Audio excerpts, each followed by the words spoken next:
Okay, it's A Circuit with Sky still. Chapter 2 is a bit longer, I think. So, this video might be a little bit longer. Sadly. It is sad though, since it's just terrible. I rolled over, facing my nightstand, and peered at the time. It was getting quite late in the morning, so I forced my heavy eyelids open. I walked into the bathroom slowly like a zombie. My eyes widened in front of the mirror as I scanned my horrible appearance.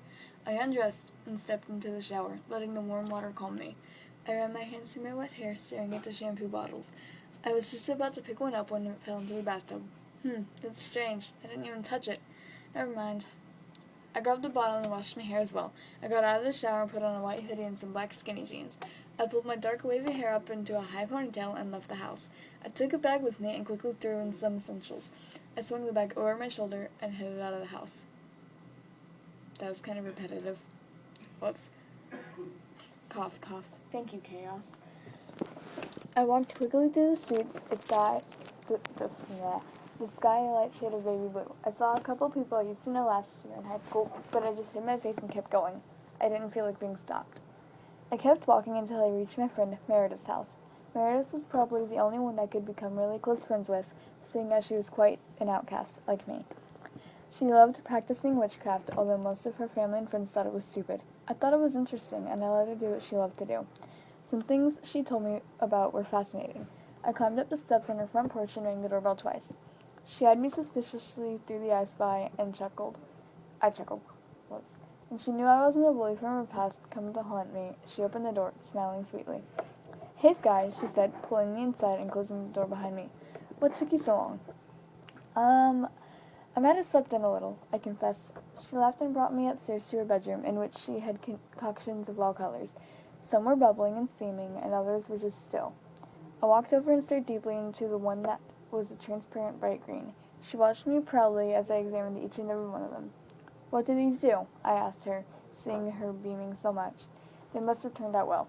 Well, she began, this one is supposed to calm you down when you're stressed. She pointed to a milky orange one. Oh, so sort of like alcohol? I asked. No, she giggled, slapping my arm. It really calms you down, and you feel like nothing is a big deal. It's really good. Have you tested these? No, she said, not on people. But there are ways to tell if they've been mixed correctly. Like this one is good if you stick something heavy in it and it floats, like a stone or something. My eyes widened. Really? That's cool.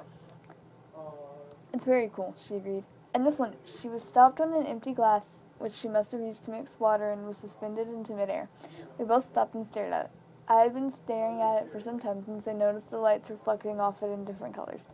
I blinked my eyes a few times at the light that shone in my eyes, and the glass dropped, shattering to pieces on the ground. Meredith turned to look at me suspiciously. I picked up a few big pieces of glass from the floor and started cleaning up. No, don't worry, she said. But how did that happen? I stood to my feet again, placing a few bits of glass on the desk. I don't know, I said. I was looking at it because it was making these colors, and then it just floated. She laughed. Things just don't float, Sky. You must have done something. I gave her a look that said she must be losing it. What? She thought I used telekinesis or something? But on the other hand, she was right. Things just didn't start floating.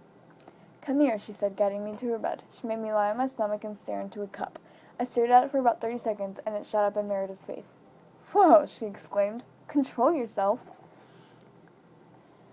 I half meant for that to happen, I said, giggling a little bit.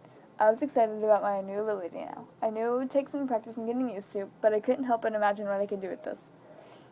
When I arrived home, my father was at the table, his back turned to me, wolfing down a meal my sister must have made for him. Hey, Dad, I said quietly, starting up the stairs. I was hoping he was in one of his good moods. Hey, kid, he replied. I gave a small sigh of relief and headed into my room and shut the door behind me, careful not to make a loud noise so as not to take him off. For the rest of the evening, I practiced my levitation on things like books, cups, pins, and other small, light objects. After that, I moved on to practicing with heavier things. But it didn't go so well. They were a little too heavy and I didn't have the energy. Eventually, I gave up and went to bed. The next morning. Sky, get out of the goddamn bed and get to the library, I heard Lena shrieking from her room. I had borrowed a little book once, and today was the last day I had to return it. I groaned loudly so she would hear as I forced myself out of the bed. Oi, she shouted again, obviously hearing me. As I got ready, I kept thinking about the telekinesis yesterday. Was it a dream? I stared at my toothbrush for about a minute. Nothing. I waved it off and headed to the library, taking the book with me. When I arrived, I saw quite a lot of people reading, buying, and returning books. I headed to the desk with a tall, skinny-looking woman in a long black dress behind it. I was taken aback by her strange choice of clothes, but handed her the book nevertheless. Everyone can wear what they want. I decided to take a look around the library and see if there was anything I could pick up. I turned a corner and faced a long row of my favorite types of stories, mystery. I started looking for anything interesting. On a shelf next to me, reading another type of book, there was another elderly woman reading out of the books. And I started hearing a voice in my head. Do you think because I am poor, obscure, plain and little, I am soulless and heartless? You think wrong. I have as much soul as you, and full as much heart. It was a story, Jane Eyre, in fact. I looked at the woman. She was holding Jane Eyre. She closed the book and placed it back on the shelf. The voice spoke again. No, not what I'm looking for. I stepped back a little. What was that? I wonder where the mystery ones are. At that moment, the woman came up to me. Excuse me, do you know where the mystery stories are? She asked politely. Yeah, they're right here, I said, gesturing to the shelf right next to me. She nodded as a thanks and started looking in the shelf for something more to her liking. Ha, now these are the ones I'm looking for. I saw the woman smile a little. Was I reading her mind? One of the books on the shelf I was eyeing suddenly floated, and I was shocked again, tumbling to the floor. I rushed and picked it up, hoping the woman noticed nothing. Fortunately, she didn't. I rushed to the door and practically ran home. First telekinesis, now telepathy.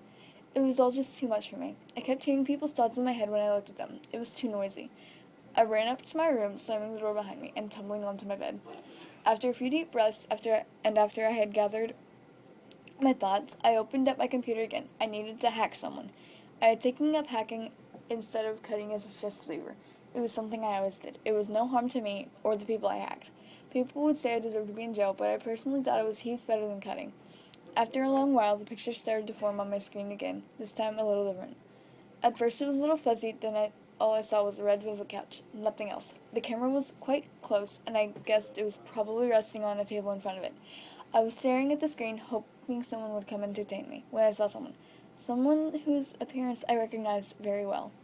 He looked about my age, blonde hair, with a green hat. He looked exactly like Link from my video games, but it wasn't him. I knew exactly who it was.